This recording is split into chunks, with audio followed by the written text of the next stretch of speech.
अस्सलाम वालेकुम बच्चों, क्या हाल है? कैसे हैं आप लोग? उम्मीद करता हूँ बिल्कुल ही बिल्कुल ठीक होंगे। हसान खानानी हियर। चलें जी सर, आज की क्लास में हम सबसे पहले तो बात करेंगे IS-28 की, जो कि बात करता है एसोसिएट की। पिछली क्लास में अपने बेसिक्स देख लिए, सारे कवर किए। अगर मैं कहूँ ना आपको अफेक्टिवली आज से आपकी FFR की पहली क्लास शुरू हो रही है कंसोलिडेशन की, तो वो बिल्कुल ठीक होगा, क्योंकि इससे पहले तो हम FAR2 रिवाइज कर रहे थे। जो बच्चे भूले हुए थे उनको हम याद करा रहे थे, लेकिन आज की क्लास से जो आप सबने प्रॉपरली FAR2 की अकाउंटिंग शुरू हो रही है, ठीक है। तो आए जी, बिस्मिल्लाह करते हैं अल्लाह का नाम लेकर के। तो हमने कहा सर एसोसिएट होता क्या है? भैया एसोसिएट होता है जो कि सिग्निफिकेंट इन्फ्लुएंस, उसको आम अल्फाज में समझ आता हूँ। आजकल तुम लोग हो ना जेन जी, तो जेन जी कह रहे हैं, जेन अल्फा ना, तो अब जैसे हम मिलीनियल्स हैं तो हमारे दरमियान ना, हम मिलीनियल्स में लड़का लड़की की दोस्ती का कोई कॉन्सेप्ट नहीं है, सही है ना।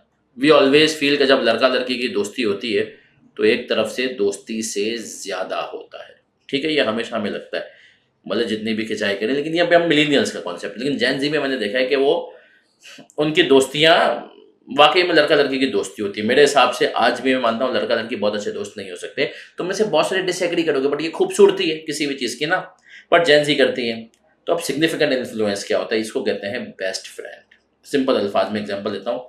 एक होता है कोई आपका बहुत अपना हो, जो कि आपको कंट्रोल कर सकता हो, और एक होता है जो कि आपका अपना ना हो, बेस्ट फ्रेंड हो किसी भी जेंडर का। लेकिन उसके केस में होगा क्या?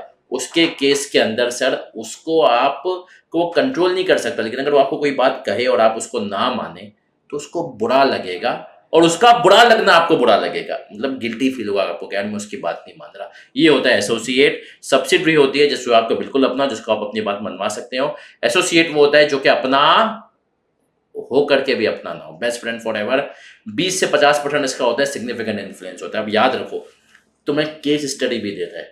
तुम्हें केस स्टडी के पढ़ने से कुछ बड़ी टेक्निकल बातें समझा रहा हूँ, उसको याद रखना, शायद तुम्हें उस टाइम पे क्लिक हो जाए। क्योंकि बच्चों का मुझे रिजल्ट के बाद मैसेज आता है कि सर MSA 1 में आपकी क्लास की बातों ने बड़ी हेल्प की, माशाल्लाह। तो अब सुनो सर, FAR2 के अंदर ना उसने बुक में एक MCQ दिया कि एक आदमी है जिसकी 23% होल्डिंग है, लेकिन बिसाइड्स दैट कि उसकी 23% होल्डिंग है, उसको जो है ना बोर्ड में सारे मेंबर्स हमेशा अलग रखते हैं, सबसे उसकी चलने नहीं देते, उसका सिग्निफिकेंट इन्फ्लुएंस भी नहीं होता है, ठीक है। तो जो है ना उसने बता दिया कि 23% के बावजूद भी जो है ना उसको कटा के रखा जाता है। ये वही होगा कि एक बेस्ट फ्रेंड है किसी खातून का, और वो उसके ऊपर बहुत खर्चे कर रहा है, लेकिन खातून हर थोड़ी बात में उसको जलील भी करती है, उसको भूल भी जाती है। तो वो वाला सीन था। बोला बेशक उसकी 23% होल्डिंग थी, फिर भी वो एसोसिएट नहीं हुआ। तो बाय डिफॉल्ट रूल क्या है? 23% होल्डिंग हो, एसोसिएट है। और अगर 23% से जो 20% से कम हो तो हम अज्यूम करते हैं बाय डिफॉल्ट एसोसिएट नहीं है। 50 तक होगी, 20 से 50 तो हम कहते हैं एसोसिएट है। 50 के केस में ज्वाइंट अरेंजमेंट वगैरह की चीज़ें भी हो सकती हैं, वो हम बाद में देखेंगे। लेकिन आप एसोसिएट को समझ गए मेरे प्यारे प्यारे बच्चे, ठीक है। तो ये हमारी क्लास नंबर 4 जो है, आज हम इसको जो है ना इसको ये कंटिन्यू करना है। बातें एसोसिएट ये समझ गए, सिग्निफिकेंट इन्फ्लुएंस होता है, सब्सिडी नहीं होते। अब इसके बारे में कुछ बात याद रखो। इसके हम अकाउंटिंग जो करते हैं कंसोलिडेशन में, वो करते हैं इक्विटी अकाउंटिंग। इक्विटी अकाउंटिंग में क्या होता है? यूजुअली 4 चीज़ें होती हैं, 5वीं कोई भी एडजस्टमेंट आ सकती है, जो कि मैंने आपको लिख दिया। URB समझा दूंगा क्या है। इन्वेस्टमेंट एट कॉस्ट पे आती है, हम इसकी एंट्री बनाते हैं। इन्वेस्टमेंट डेबिट, सूदी दारा क्रेडिट। सर आपके हाथ पे क्या हुआ? मेरे हाथ पर मेरी गलती थी, मेरी गलती की वजह से मुझे लग गया, ठीक है। और वन वे में मैं जा रहा था बाइक पे, और कोई और भी बहुत ज़्यादा तेज़ी में था। अब उस वो बेचारा तो क्या ही करता, गलती तो मेरी थी। तो हम एसोसिएट की खैर एंट्री बनाते हैं। इन्वेस्टमेंट डेबिट बैंक क्रेडिट, पहली एंट्री जो कि हम होते हैं इन्वेस्टमेंट एट कॉस्ट की, ठीक है। हम इसका थोड़ा सा फॉन्ट बड़ा कर लेते हैं, है ना, क्योंकि आई फील कि फॉन्ट बड़ा होना आप लोगों को अच्छा लगता है ना।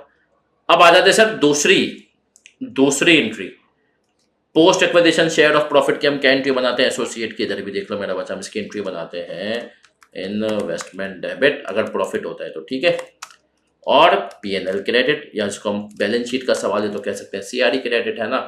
और अगर लॉस होगा तो उल्टी CRE, सही है। हाँ, पोस्ट एक्विजिशन शेयर हमने एक लिखा है, ये उसका भी हो सकता है, प्रॉफिट का भी हो सकता है, OCI का भी। अगर OCI का होगा तो हम CRE की जगह OCI करेंगे। डिविडेंड मिलता है जो एसोसिएट का, उसकी हम एंट्री बनाते हैं बैंक डेबिट, सही है। या अगर इंडिविजुअल बुक्स में हम डिविडेंड अदर इनकम में रिकॉर्ड कर चुके हैं तो ना ये भी होता है कि हम कभी कभी इंडिविजुअल बुक्स में अदर इनकम में डिविडेंड रिकॉर्ड कर चुके होते तो हम बैंक या अदर इनकम को हम कर देते हैं डेबिट, और हम क्रेडिट क्या करते हैं मैं बताता हूँ। हम क्रेडिट करते हैं मेरा बच्चा आपकी इन्वेस्टमेंट, ठीक है। ओआई कब होगा अदर इनकम, ये हम सवालों में देख लेंगे। पीएनएल के सवालों में अक्सर होता है कि हमने डिविडेंड को अपने पास अदर इनकम में रिकॉर्ड कर लिया होता है तो हम फिर अदर इनकम को डेबिट करते हैं, सही है, वो मैं तब समझा दूंगा। अभी सिर्फ एंट्रीज आपको, इम्पेयरमेंट की एंट्री बड़ी सिंपल है। क्या सिंपल है इम्पेयरमेंट की entry? CRE debit, investment credit. तो ये 5 प्रकार की एंट्रीज भी हैं, ठीक है। ये हमने तुम्हें समझा दिया कि एसोसिएट की बेसिक एंट्रीज ये होती हैं, ठीक है। एसोसिएट अकाउंटिंग है, कॉपी करना हो तो कॉपी भी कर लेना। और यूआरपी की एंट्री भी हम सवाल में करेंगे। अब यूआरपी की एंट्री इसकी क्या होती है, कैसे होती है, वो हम आगे जाके सवालों में देखेंगे। अभी सिर्फ तुम्हें बेसिक कॉन्सेप्ट देना, वैसे तुम एफआईआर 2 लेवल पे भी देख चुके हो इसकी यूआरपी की एंट्री क्या होती है, लेकिन वो रिकॉल हो जाएगी, उस पर घबराना नहीं है, सर है तुम्हारे साथ, ठीक है। तो ये हो गया सर एसोसिएट, ठीक है ना। अब यहीं पे अगला जो हम सवाल करेंगे ना उसके अंदर थोड़ी सी इम्पेयरमेंट जो है उसकी भी छड़काव है, तो मैं तुम्हें अब उसका इम्पेयरमेंट का भी एक कॉन्सेप्ट दे दूँ। एसोसिएट समझ में आ गया, अपना नहीं होता, सिग्निफिकेंट इन्फ्लुएंस होता है, इक्विटी अकाउंटिंग से करते हैं, वो अभी सवाल में भी देखेंगे। अब आ जाते हैं सर इम्पेयरमेंट का भी थोड़ा सा छड़काव है अगले सवाल में, उसको भी हम देख लेते हैं। हमने कहा सर एग्जाम्पल लेंगे हम यूनिलीवर की। अच्छा, यूनिलीवर की एग्जाम्पल क्यों ले रहे हैं? क्योंकि ये कंपनी मेरे दिल के करीब है, बहुत काम किया है मैंने इसमें, अच्छा काम किया है, तो इसीलिए यार मैं यूनिलीवर की एग्जाम्पल देता हूँ, सही है ना। लेकिन समझ लेना, तो मैं मेरे अक्सर जमा यूनिलीवर का स्ट्रक्चर समझ लो, जो पुराना स्ट्रक्चर, अब ऐसा नहीं है लेकिन पुराना समझाने के लिए अच्छा है, और मुझे भी दिमाग में वही है तो मैं वही बताता हूँ। मुझे नया भी पता है लेकिन पुराना अच्छा है। आ जाओ, यूनिलीवर के 3 सेगमेंट्स में ऑपरेट करती है Unilever. Home care, personal care, food and refreshment. Home care में उसके क्या आ जाते हैं, उसके होम केयर में आ जाते हैं सर्फ एक्सेल, जो तुम्हें गंदा सा डीएम कुछ लिखा हुआ आ रहा है, ये मैं कह सकता हूँ तुम्हें कि भैया ये है, ओहो पेन चलो ना, पेन कहाँ गई तुम, हाँ ये है डोमेक्स, सही है। ये सर्फ एक्सेल और ये कंफर्ट, डोमेक्स नहीं है सॉरी, डोमेक्स, हाँ डोमेक्स ये सही है ना। सर्फ एक्सेल यूनिलीवर का तुम्हें पता है, जो सर्फ, मैं जब था यूनिलीवर में 28% मार्केट शेयर था। डोमेक्स क्या है? टॉयलेट क्लीनर, हार्पिक का कॉम्पिटिटर। कंफर्ट क्या है? कपड़ों में है खुशबू। PC, PC doesn't mean Priyanka Chopra, it's mean personal care. Glow, सही है, ग्लो मतलब fair and glow and lovely, glow and lovely मतलब फेयर एंड लवली का जो नया नाम है। सनसिल्क, जरा सा लक्स, ठीक है। और बाकी जितने भी जो तुम जिस्म पे चीज़ें यूज़ करते हो, क्लियर फॉर मैन हो गया है तुम्हारा, कोई और लाइफ बॉय हो गया, ये सारे साबुन। फिर है फूड्स एंड रिफ्रेशमेंट। फूड्स की अगर हम बात करें तो फूड्स में क्या आ जाता है हमारे पास? सर फूड्स में डिफरेंट तरह के हमारे पास डिफरेंट प्रकार के ब्रांड्स आ जाते हैं, जैसे कि फूड्स में हमारे पास कनौर है, रफान है इनका, ठीक है। ऑयल भी आता है, ठीक है, आता था, अब तो कह रहे इन्होंने बेच दिया। फिर रिफ्रेशमेंट में जब इन्होंने, जिसको इन्होंने अभी बिल्कुल अलग करके मैग्नम कर दिया है, आइसक्रीम और टी है, ठीक है, यहाँ तक हम क्लियर हैं। बट आइसक्रीम के अंदर भी सर अलग अलग ब्रांड्स हैं, आइसक्रीम के अंदर भी क्या है, अलग अलग ब्रांड्स हैं। तो सर आइसक्रीम के अंदर क्या हमें बताएं ना, बताता हूँ मैं आपको। वॉल्स के अंदर कॉर्निटो, मैग्नम, जेड स्पॉट। अब यूनिलीवर तुमने समझ ली है ना, Unilever home care, personal care, foods, refreshment, पर इनके अंदर अलग अलग ब्रांड चल रहे हैं। इसको समझाने के लिए मैं आ गया हूँ आइसक्रीम बॉल्स। अब बात है सर यहाँ से हम समझ क्या रहे हैं, यहाँ से हम कॉन्सेप्ट समझ रहे हैं इम्पेयरमेंट का। इम्पेयरमेंट में देखो, तुमने एफआईआर 1 लेवल पे एक चीज पढ़ी कि इम्पेयरमेंट कब होती है, 1 लाइन में पूछो मुझसे, यूनिलीवर के इंटरव्यू में पूछा था कि हम ऐसा समझाएं इम्पेयरमेंट जैसे कि हम कौन हो, इंजीनियर हो। फिर मैंने समझाई थी सर इम्पेयरमेंट होता है एसेट की बेनिफिट देने की सलाहियत में कमी। आपके पास ये एसी है, मेरे सामने ये एसी है, मैंने कहा ये एसी जो है सर ये 50,000 का अगर मेरी ऑफिस की बुक्स में आ रहा है, अभी मैं क्लास भी आपकी कहाँ से रिकॉर्ड करवा रहा हूँ, ऑफिस से करवा रहा हूँ, ठीक है ना। तो अगर ये ऑफिस की बुक्स में मेरे पास 50,000 का आ रहा है एसी, मैंने कहा यार मुझे बेनिफिट कितने के दे सकता है, ये मुझे बेनिफिट दे सकता है अगर तो मैं इसको यूज़ करूंगा तो 45,000 का, जो कि हम बेनिफिट निकालेंगे वैल्यू इन यूज से, आपको पता है नेट प्रेजेंट वैल्यू। अगर बेचने जाऊंगा तो 48,000 के। तो स्टैंडर्ड कहता है यार 50 का फिर तेरी बुक में कर क्या रहा है, तूने ऐसे लिया क्यों था? बेनिफिट के लिए। अब जब वो तुझे मैक्सिमम बेनिफिट ही कितने के दे सकता है, 48 के, तो तेरा एसेट तो 2,000 से इम्पेयर हो गए ना। मैंने कहा बेचूंगा तो 48, यूज करूंगा तो 45। बोला भैया इसकी इम्पेयरमेंट रिकॉर्ड कर दिया। मैंने कहा ओके। अब जब मैं इसकी इम्पेयरमेंट रिकॉर्ड करने पे जाऊंगा तो हम इसकी कर देंगे इम्पेयरमेंट रिकॉर्ड। अब जो इसकी इम्पेयरमेंट है उसकी कहानी समझते हैं, सुनते हैं, और तुम्हें बताता हूँ मैं भाई जो उसकी जो कहानी है। अब इम्पेयरमेंट समझ में आ गई, नॉर्मल इम्पेयरमेंट ये होगी, ठीक है। एसी के केस में हमने बात कर ली, लेकिन सिर्फ कुछ एसेट ऐसे होते हैं जिनकी इंडिविजुअल इम्पेयरमेंट निकालना बहुत मुश्किल होती है। जैसे कि एग्जांपल देता हूँ, तुम अज्यूम करो किसी भी इंस्टीट्यूट का, कोई भी सी इंस्टीट्यूट है, उसका एक क्लासरूम, उसके अंदर पड़ी हुई एक कुर्सी, कुर्सी की इंपेयरमेंट निकालना ना अकेले बहुत मुश्किल है। क्यों? क्यों? एक कुर्सी तुम ये तो निकाल पाओगे कि भाई इसकी फेयर वैल्यू कितनी है, लेकिन इसकी वैल्यू इन यूज क्या है निकालना बहुत मुश्किल हो जाएगी। कैसे निकालोगे? एक कुर्सी कितने बच्चे बैठ रहे हैं, कैसे निकालूंगा मैं वो कितना, क्या बोलते हैं, वो दे रहे, कंट्रीब्यूशन दे रही है, सही है ना। पर उसके लिए हम क्या करेंगे? उसके लिए हमने कहा हमें कुछ नया करना पड़ेगा। वो नई चीज़ का कॉन्सेप्ट है कैश जनरेटिंग यूनिट। तुम इम्पेयरमेंट के लेक्चर्स में देख भी लोगे, इम्पेयरमेंट का टेस्टिंग लेवल 1 है, 8 नंबर तक का सवाल आएगा, बट इसका कॉन्सेप्ट जरा समझना। कैश जनरेटिंग यूनिट क्या होता है? स्टैंडर्ड कहता है कुछ एसेट्स की जिनकी आप अलग से वैल्यू इन यूज जो है ना नहीं निकाल पाओगे, तो उनको फिर आप ग्रुप करो और उनकी एक साथ वैल्यू इन यूज वगैरह निकालो, इम्पेयरमेंट टेस्टिंग करो, तो उसको हम कहते हैं कैश जनरेटिंग यूनिट। अब कैश जनरेटिंग यूनिट को कैसे समझे आम अल्फाज में, तो जरा समझो। इसने कहा कैश जनरेटिंग यूनिट वो होता है जो smallest group of identifiable asset होता है, capable of providing benefit. Simple अल्फाज में, टीचर का काम ही होता है आसान अल्फाज में समझाना। मैं आपको समझाऊं तो ये कहता है पूरी कंपनी को कर दो बंद, ये अकेला चलेगा, कमा कर देगा। तो अब यूनिलीवर की अगर मैं बात करूं तो यूनिलीवर के केस में sir cash generating unit home care नहीं है, पर्सनल केयर नहीं है, फूड्स एंड रिफ्रेशमेंट भी नहीं है, फूड्स एंड रिफ्रेशमेंट में फूड्स भी नहीं है, आइसक्रीम भी नहीं है, वॉल्स भी इट सेल्फ नहीं है। कैश जनरेटिंग यूनिट की अलग से अकेला इकलौता मैग्नम एक सीजीयू है, एक अकेला सीजीयू कॉर्निटो, एक अकेला सीजीयू जेड स्पॉट है। पूरी कंपनी को कर दो बंद, ये फिर भी जो है कमा करके देगा, तो ये जेड स्पॉट एक कैश जनरेटिंग यूनिट है।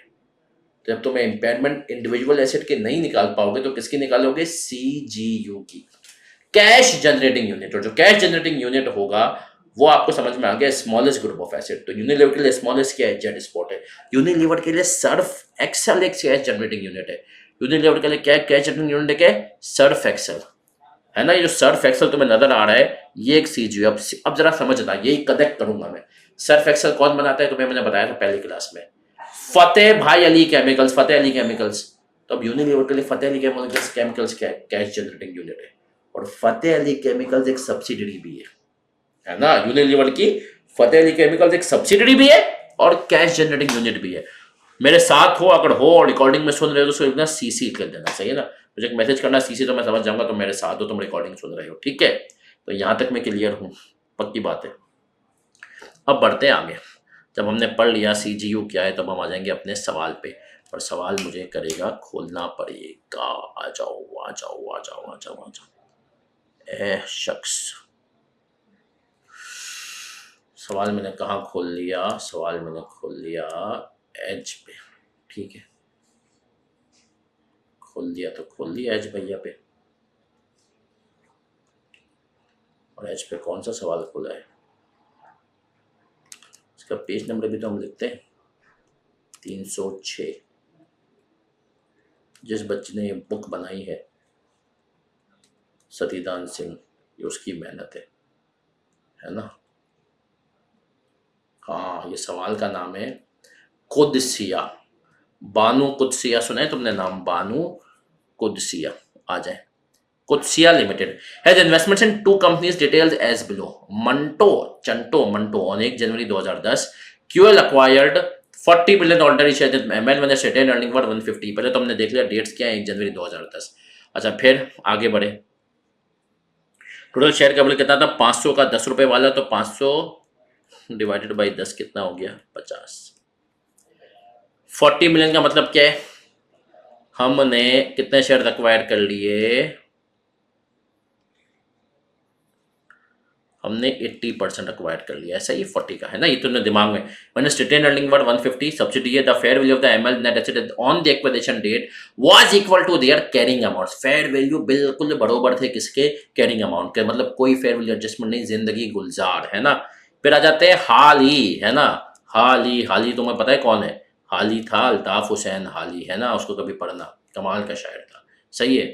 तो हाली अब आ जाते हैं, कह रहा है हाल ही पे हमने कहा ऑन 30 नवंबर 2012। अब देख रहे हो 10 को उसको अक्वायर किया था, 12 को इसको अक्वायर किया है, जबकि हमने कहा सवाल का ईयर एंड क्या है हमारे पास? 31 दिसंबर 12। साल खत्म होने से सिर्फ 2 महीने पहले, उसको तकरीबन 3 साल पहले, है ना। तो आ जाए QL acquired 16 million ordinary shares in HL just retained earning were 214। जब ऐसे बोलते हैं ना कि 16 मिलियन समथिंग, तो उसमें वहीं से ही समझ जाना कि एसोसिएट बना रहा है। उसका शेयर कैपिटल 400 का था, 400 डिवाइडेड बाई 10 तो 40 का, 40 में से 16% तुम्हारे पास है, तो 16 डिवाइडेड बाई 40 कितना बना, 40%। ऐसा ही है। अब आ जाओ क्या कह रहा है ये। One student stood at 224 million. The purchase consideration was made up of rupees 190 million in cash paid on acquisition. 190 million cash, और वो किस पे मिला, एक्विजिशन डेट पे मिला 190 मिलियन का कैश, ठीक है। 4 million shares in QL at the date of acquisition. QL shares were being traded at rupees 15 share per share, but the price had risen to 16 per share by the time the shares were issued on 1 जनवरी 13। ये क्या होगा इसका हम देखेंगे। फिर कह रहा है the fair value of the net assets of HL on the date of acquisition by QL was equal to their carrying amounts except a building whose fair value exceeded its carrying amount by 28 million। इसकी क्या कहानी ये भी देखेंगे। Building at a remaining life of 7 years। फिर आता है draft summarise FS क्या थी, ये हमें ड्राफ्ट एफएस दे दी। फिर कहता है following additional information is available. QL considers ML as a CGU। आ गया। As on 31 December 12 the recoverable amount of the CGU was estimated at 700 million। अब इसके अंदर से इम्पेयरमेंट डाल दी, इससे ये फाइनल हो गया ना। तो मैं बेसिक एसोसिएट का सवाल थोड़ी पूछेगा आपको, है ना। बेसिक एसोसिएट के लिए उससे तुमने पूछ लिया, बेसिक। अब तो फाइनल के अंदर थोड़ा सा गेम आगे बढ़ाना है ना, सिलेबस थोड़ा सा हमें वो करना है। आ जाते हैं QL values NCI at its proportionate share of the fair value of the subsidiaries that are identifiable। Proportional goodwill method है, एनसीआई आपकी है भी सीजीओ। अब इसके अंदर इम्पेयरमेंट का कॉन्सेप्ट छुपा हुआ है, वो तो मैं दूंगा। On 1 October 2012 ML sold a machine to QL। Subsidy ने पप्पा को बेची है for 24 million. Machine had been purchase on 1 October 10 for rupees 26 million. Machine was originally assessed as revenues of 10 years and that estimate has not change, ठीक है जी। फिर on 31 December 12 QL sold goods to HL at cost plus 30%। इसको हम समझ लेंगे FL2 के entry, तो मैं रिवाइज करवा दूंगा associate. Amount was invoiced at rupees 52 million. These goods remain unsold at year end and the invoiced amount was also paid subsequent to the year end। आ जाए। अब आ जाते हैं सवाल, आपने पढ़ लिया। जब भी सवाल होगा 31 दिसंबर की हमें बनानी है बैलेंस शीट। क्या बनानी है हमें 31 दिसंबर की भैया, बैलेंस शीट, है ना। तो अब आ जाए बैलेंस शीट के लिए हमने क्या किया। आ जाए हम आए जवाब पर। सबसे पहला काम पास है होना, तो बनानी है सोना। अब सोना के अंदर क्या क्या चीजें आती हैं हमने कहा वो देख लेते हैं भैया। सोना के अंदर हमने कह दिया शेयर कैपिटल आता है, बाय डिफॉल्ट हम अज्यूम करते हैं शेयर कैपिटल में कोई चेंज नहीं, कोई चेंज नहीं। फिर क्या आती है सर सोना के अंदर, सोना के अंदर आ जाती है हमारे पास रिटेन अर्निंग। एक्विजिशन डेट पे 150 की थी, रिपोर्टिंग डेट पे कितने की हो गई, 100 की। लॉस में आ गया, घाटे का सौदा कर बैठे, है ना। तो भैया घाटे का सौदा जब हमने किया तो ये 50 का लॉस आ गया, ठीक है। फिर आ जाते हैं मशीन की एक ट्रांजैक्शन भी, ये सीजीओ वाली बात क्या, अभी इसके ऊपर मैं आऊंगा, टेंशन न कर, मैं हूं ना, सही है। फिर हमने कहा 1 October 2012 ML sold a machine to QL for rupees 24 million, ठीक है। फिर कह रहा है the machine had been purchase on 1 October 2010 for rupees 26 million. The machine was originally assessed having a useful life. आ जाए 24 की हमने बेची थी, 26 की थी और पूरे 2 साल बाद हमने बेच दी। तो आ जाए वही वाला कॉन्सेप्ट जो हम करते थे, कैरिंग अमाउंट आफ्टर सेल्स। कुछ बच्चों का ना नॉस्टैल्जिक लग रहा होगा ये सवाल, जिन्होंने ऑस्कर वाला सवाल किया FAR2 में ना। कैरिंग अमाउंट आफ्टर सेल्स 24 की खरीदी थी, 24 डिवाइडेड बाई 8। 8 क्यों हो गया भैया, गौर से पढ़ो। उसने कहा था 10 साल की लाइफ थी जब इसको हमने खरीदा था, और हमने 2 साल बाद बेचा है, तो आज 2 साल बाद लाइफ कितनी होगी, 8 साल।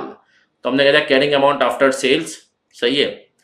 और तो 24 की थी खरीदी, खरीदने वाले ने 24 माइनस 24 डिवाइडेड बाई 8 इंटू 3/12, है ना। फिर हमने कह दिया carrying amount if asset never sold, और अगर कभी ये एसेट बिका ही नहीं होता तो क्या थी, अब इधर देख लो 26 का था, ये वर्किंग भी देखो, सही है, 26 का था। अच्छा 26 पे आने के लिए पहले हमने एक फिगर ले ली 20.8। अब ये 20.8 की फिगर कहाँ से आई है, आओ तुम्हें ये भी बताएं। हमने सर 26 का साथ 2 साल यूज़ हुआ है ना, तो अगर मैं तुम्हें इसकी वर्किंग बता दूँ, वैसे कहीं ना कहीं मैंने की भी होगी, नहीं भी की तो आओ जाओ बता दो। 26 divided by 10 multiply by 10, sorry divide by 10 है ना, तो 1 साल की डेप्रिसिएशन आ जाएगी। मैं कर दूं इसको मल्टीप्लाई बाई 2, तो 2 साल की डेप्रिसिएशन आ गई 5.2, और मैंने कहा 26 माइनस 20.8 20.8 जो है हमने कह दिया। सही है सर, ये आ गई इसकी जो है ना वैल्यू जब बेचा था उस दिन। अब देखो ना, सब्सिडी ने क्या, पेरेंट ने क्या एंट्री बनाई, PP debit bank credit, parent ने खरीदा 24 का, सब्सिडी के पास 24 आया। ये जो मैं एंट्री को अब तो मैं समझाने लगा हूं, ठीक है। बैंक 24 से, पीपी 20.8 से, और गेन कितने का आ गया 3.2।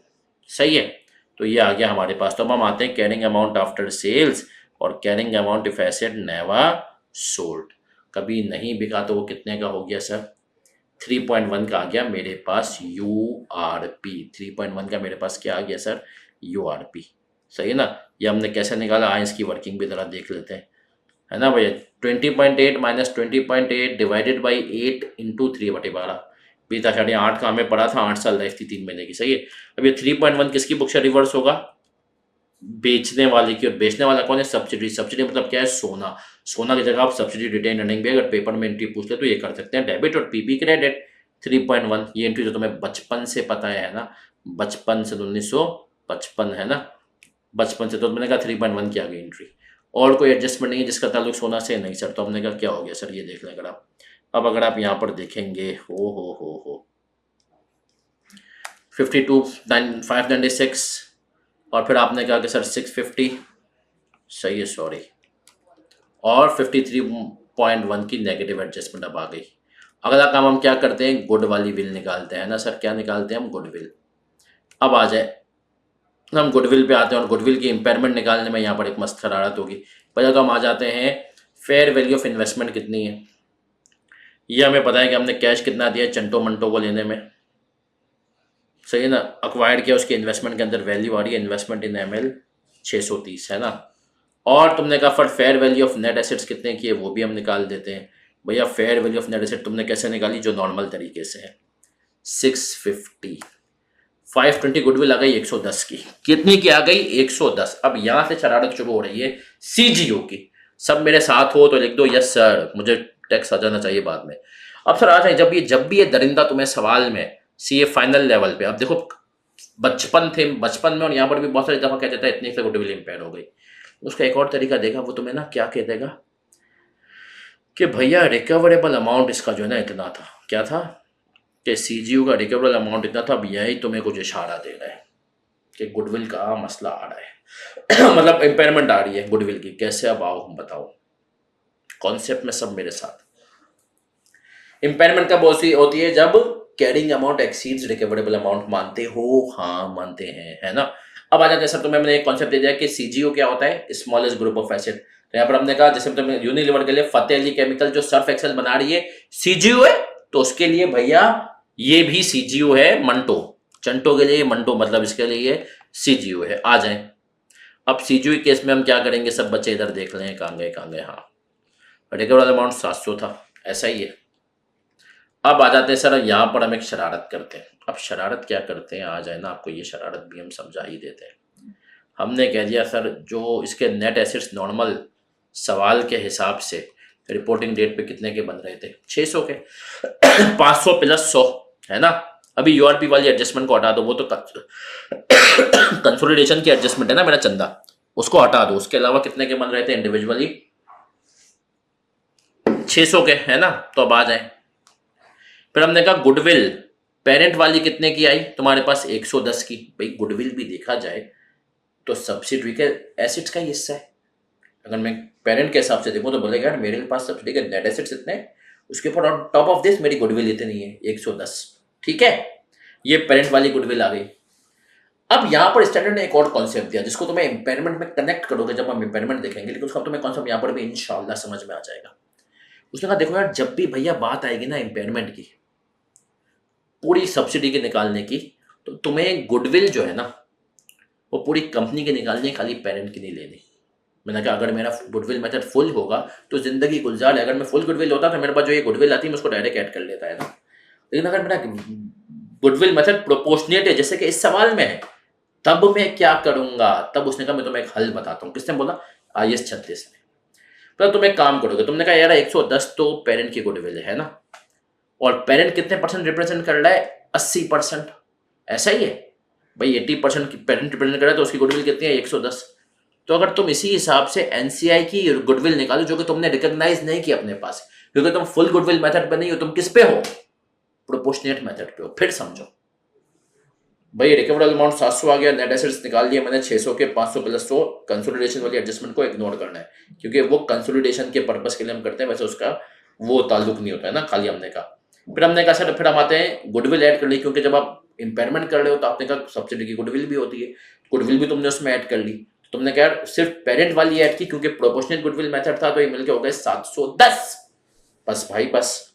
फिर हमने कहा सर अगर हम गुडविल एनसीए वाली को भी लिख रहे हैं अनरिकग्नाइजेबल, बट हम अज्यूम करें कि अगर गुडविल हम इसमें कंप्यूट करें तो एनसीए को इससे को कितनी गुडविल गई होगी।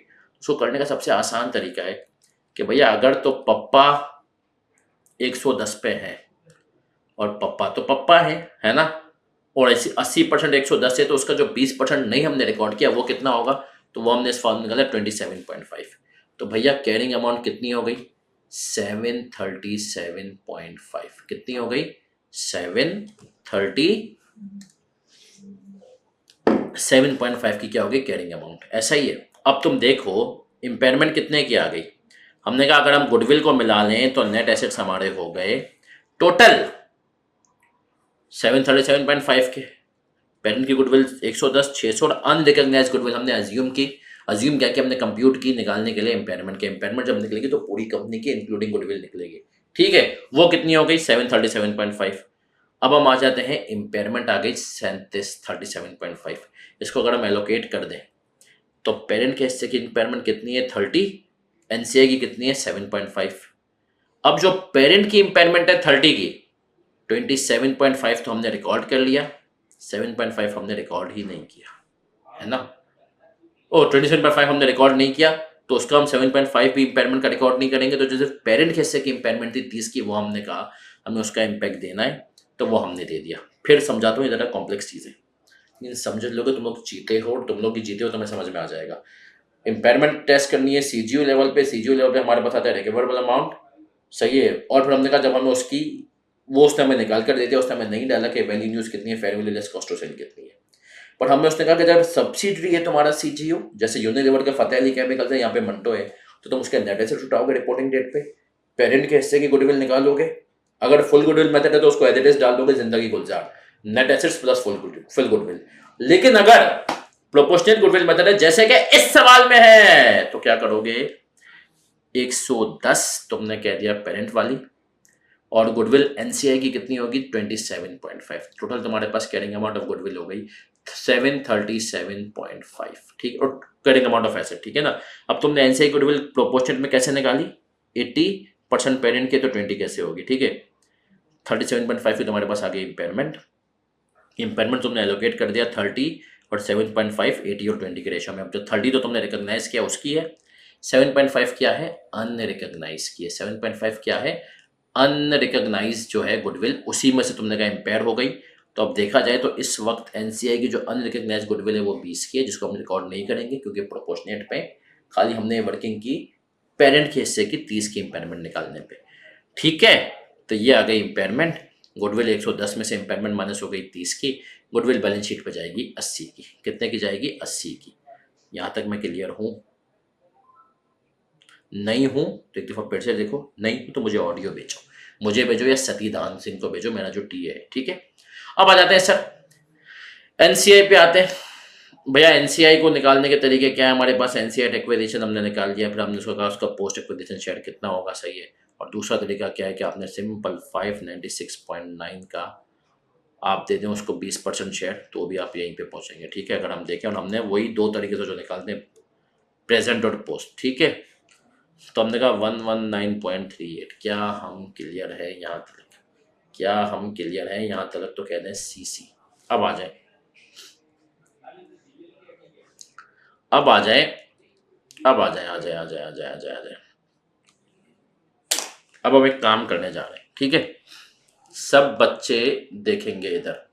यहाँ तक हमने कर लिया एनसीआई। अब एनसीआई से पहले हम एक वर्किंग करते हैं, वो हम वर्किंग करते हैं इन्वेस्टमेंट इन एसोसिएट की वर्किंग, ठीक है। अब इन्वेस्टमेंट इन एसोसिएट की वर्किंग कैसे होती है, बहुत सिंपल है। बहुत सिंपल है। वो क्या है सर ये क्या वर्किंग की हुई है आपने, इस वर्किंग को आप करेंगे फिलहाल इग्नोर, सही ना। सोना एचएल एसोसिएट की वर्किंग को आप इस वक्त क्या कर देंगे, इग्नोर, ठीक है। 11758 से हमारी बैलेंस शीट तैयारी है। मुझे बस एक चीज देखने दो, टक टक टक।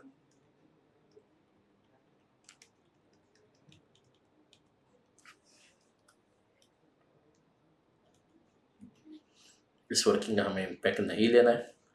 क्यों नहीं लेना है वो मैं आपको समझा दूंगा, ठीक है। अब आ जाए सर, बल्कि ले भी सकते हैं हम, कोई इतने मसले की बात नहीं है।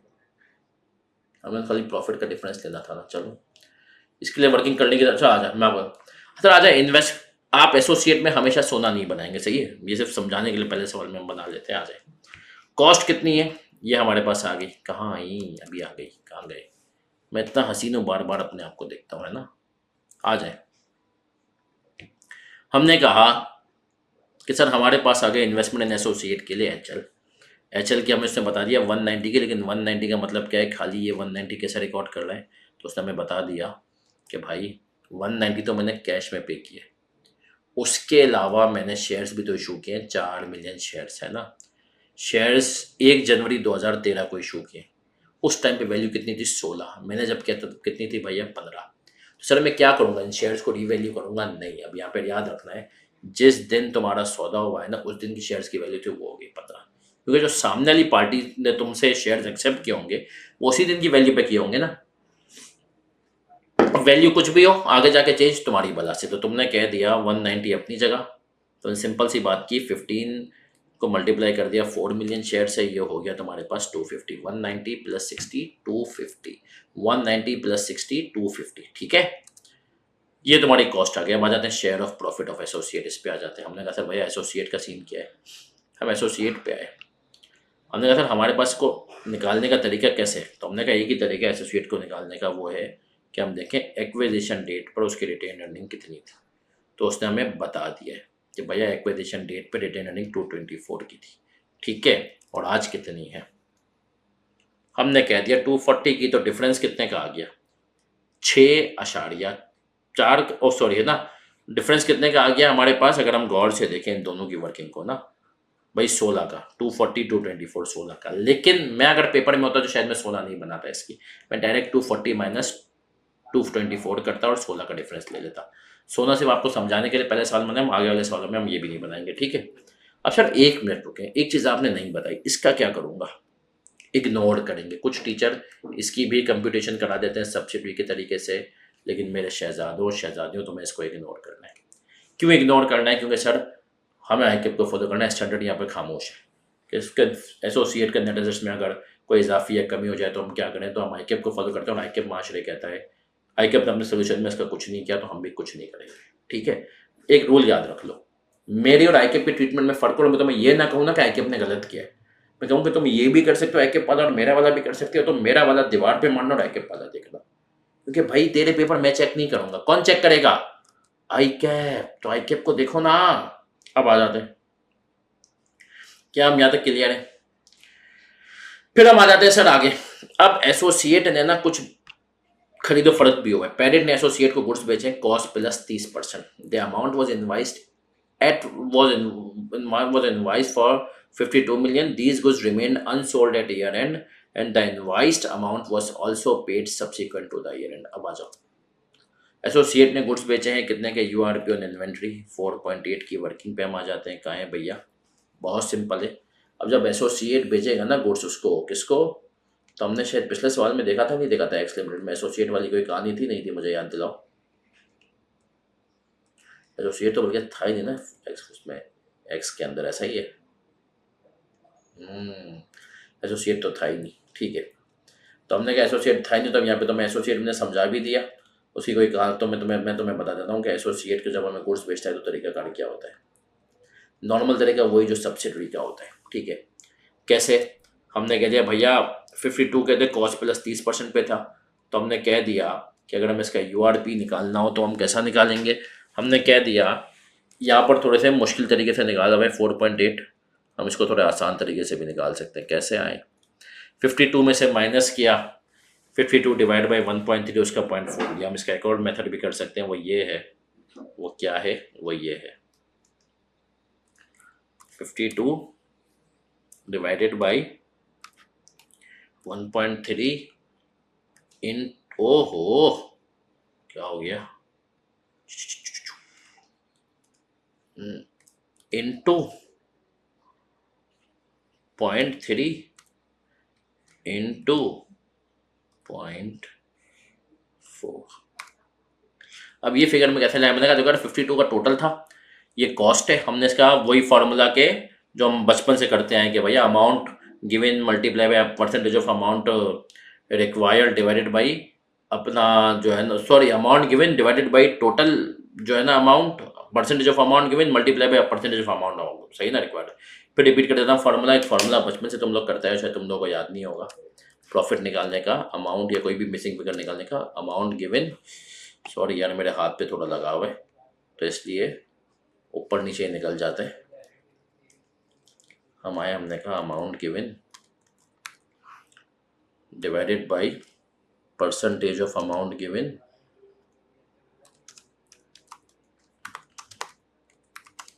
Multiply by percentage of amount required. क्या हम यहाँ तक क्लियर हैं? आर वी क्लियर यहाँ तक? बताएं जी, क्या हम यहाँ तक क्लियर है? हाँ जी। ये इससे हम क्या निकाल देंगे, इससे हम निकालेंगे अमाउंट रिक्वायर्ड। तो इसी फॉर्मूले को यूज करते हुए मेरा चंदा मैंने निकाल लिया ये 4.8 का अमाउंट। क्या हम यहाँ तक क्लियर है? 4.8 का अमाउंट तो हमने कह दिया 251.6 हमारे पास आ गई URP। अब इसकी एंट्री क्या बनेगी एसोसिएट के केस में? बहुत सिंपल है, पेरेंट का प्रॉफिट कम होगा CRE, ठीक है, और गुड्स एसोसिएट के पास पड़ी हुई है, एसोसिएट हमारा अपना नहीं होता, पेरेंट ग्रुप की बुक्स में नहीं पड़ी हुई, सही ना। तुमने शायद एंट्री FR2 में पढ़ी हुई हो, नहीं भी पढ़ी तो याद रखो इसकी एंट्री हम क्या बनाते हैं, CRE डेबिट इन्वेस्टमेंट इन एसोसिएट क्रेडिट। क्या मैं यहां तक क्लियर हूं? तो हमने कह दिया सर ये कितना हो गया,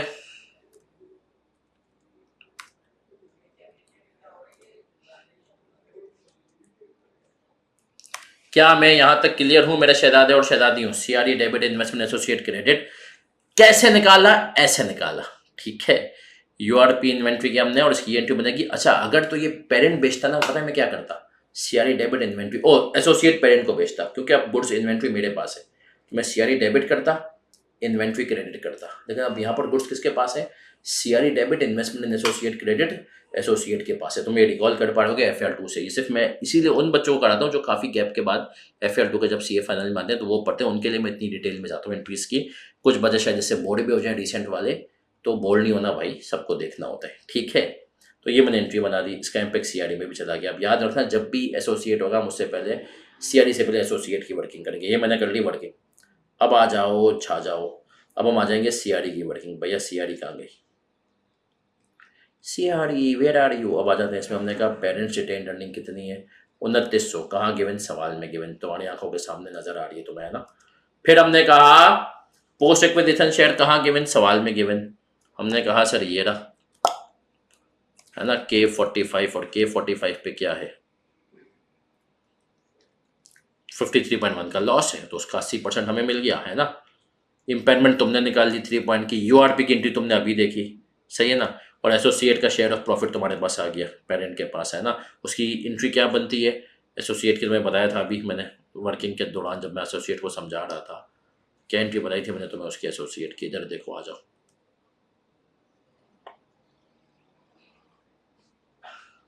इन्वेस्टमेंट डेबिट CRE क्रेडिट, ठीक है ना जी। तो अब आ जाओ ए बच्चों प्यारे और अच्छों,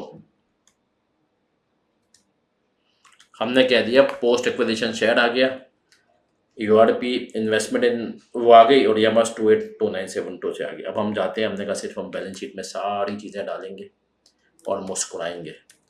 पेरेंट की पीपी में देखो आगे टोटल 5500 प्लस 550 माइनस 3.1, 3.1 कौन सा है, यूआरपी वाला जो तुमने जिसकी तुमने ये एंट्री बनाई है, सोना डेबिट पीपी क्रेडिट, ठीक है।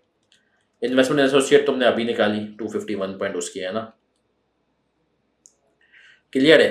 फिर हमने कहा गुडविल आ गई 80 की, जो कि हमें नजर आ रहा है, ठीक है। करंट एसेट्स कितने के आ गए, 5880 के, सॉरी सिंपल हमने ऐड किया।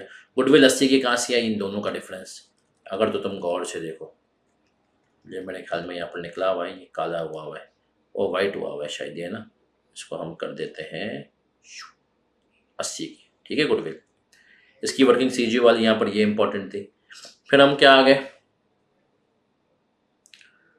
फिर हमने कह दिया सर शेयर कैपिटल कितना है 6000, कंसोलिडेटेड रिटेन अर्निंग कितनी है। अच्छा करंट एसेट में कोई चेंजेस की मसला ही नहीं कर, तुम देखो सिंपल उसने उठा लिए करंट एसेट्स 5480 प्लस 400, अगर पेरेंट वाली इन्वेंट्री होती पेरेंट के पास तो हम वो माइनस करते यूआरपी, वो भी शेयर कैपिटल 6000 का हमारे पास क्या आ गया, पेरेंट के हिस्से का शेयर कैपिटल, ठीक है। कंसोलिडेटेड रिटेन अर्निंग कितनी आ गई 2829.12, एनसीआई तुमने निकाल ली। सर ये शेयर्स टू बी इशूड ये याद रखना, देखो शेयर अभी इशू नहीं हुए एसोसिएट को, देख रहे हो कब इशू होंगे, कब इशू होंगे, कब इशू होंगे, 1 जनवरी 13 को, हम 31 दिसंबर 12 को है। तो इसकी एंट्री क्या बनी होगी, इन्वेस्टमेंट डेबिट, इन्वेस्टमेंट इन एसोसिएट की, सही है ना, हमने बनाई होगी, हाँ इन्वेस्टमेंट डेबिट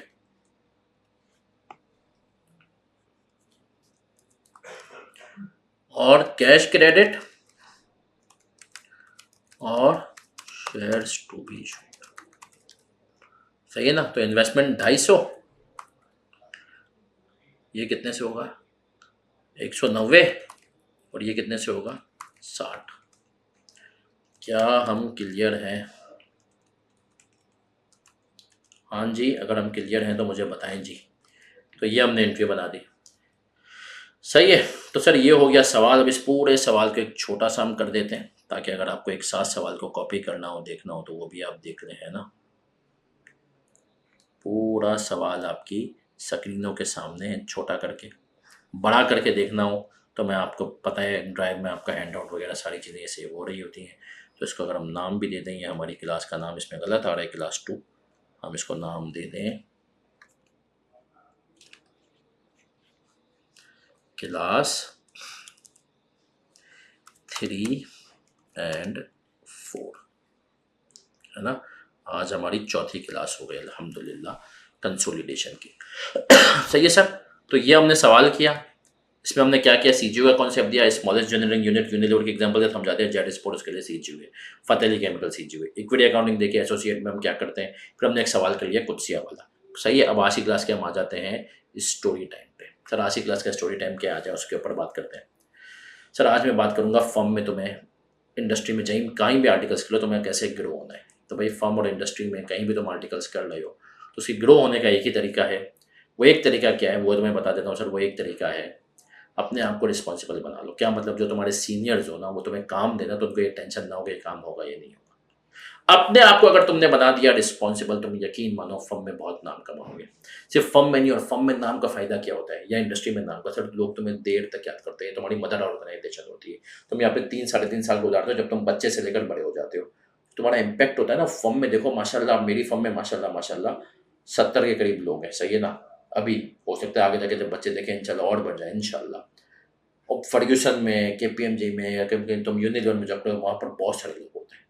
तुम्हारा जब पहली ऑर्गेनाइजेशन जिन्होंने तुम्हें बच्चे से लेकर बड़ा होते हुए देखा है ना, उनके दिमाग में तुम छाए भी होते हो। बच्चों को तो वैसे भी ना ज़्यादा तुमको ज़्यादा अहमियत मिलती है, छोटे बच्चों को, फिर वो बड़े होते हैं तो वहाँ से तुम्हारी जो रेपो होगी वो तुम्हारे पूरे कैरियर में काम आएगी, समझे। तो भाई फर्म में रिस्पॉन्सिबिलिटी क्या होती है, सीनियर ने काम दिया तुम उसको कंप्लीट कर दो। उस दिन पे कंप्लीट नहीं हुआ उसको बता करके जाओ कि मैं जा रहा हूँ, ये कंप्लीट नहीं हुआ। अगर वो कहे कि यार तू कर दे, और अब आजकल तो बहुत ज़माना है कि सबके पास लैपटॉप है, घर पे जाके कर दो, ठीक है, लेकिन उसको टेंशन फ्री करो। तो उससे क्या होगा, तुम्हें क्लाइंट्स अच्छे मिलेंगे, सीनियर्स तुम्हें आज़ादियाँ ज़्यादा देंगे जब उनको पता होगा तुम काम कर लोगे। तीसरा लर्निंग ज़्यादा मिलेगी, अच्छे क्लाइंट्स पे तुम्हें भेजेंगे या एक वक्त में तुमसे डिफरेंट क्लाइंट्स करा करके करेंगे। हाँ एक छोटा सा नुकसान होता है कभी कभी कि तुम्हें लगेगा कि यार तुम्हारा जो दूसरा बैचमेट है वो ठंड मचा रहा है, वो इतना काम नहीं करता, लेकिन यकीन मानो लॉन्गर रन में अगर तुम्हें काम अच्छा आता हुआ ना तो तुम्हें बहुत फ़ायदा देगा। और जिसको काम अच्छा नहीं आता उसको इतना फ़ायदा नहीं मिलेगा। अपना ख्याल रखिएगा, दुआ में याद रखिएगा। अल्लाह हाफ़िज़, love you all, thank you, अल्लाह हाफ़िज़।